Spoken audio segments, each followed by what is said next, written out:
Welcome to the Slop Farm. Enjoy the video. You start by creating a single work notebook and naming it clearly for your role.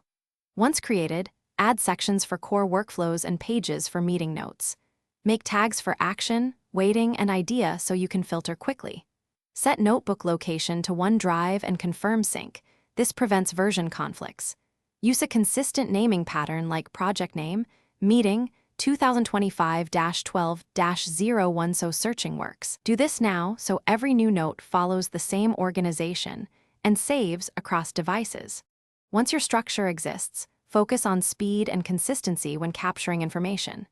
Use keyboard shortcuts to create pages and tags, and pin frequently used pages to the top for immediate access.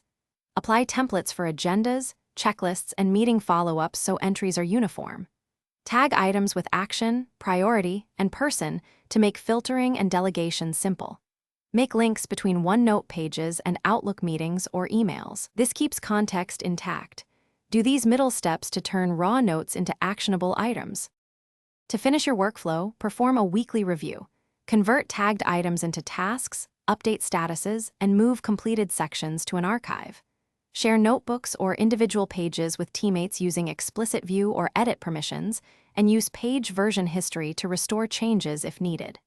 If something goes wrong with sync, first check OneDrive storage and internet, then sign out and back in. If large attachments cause issues, extract or link them externally. This keeps your OneNote reliable and collaborative. Thanks for watching. Consider subscribing if we helped you today.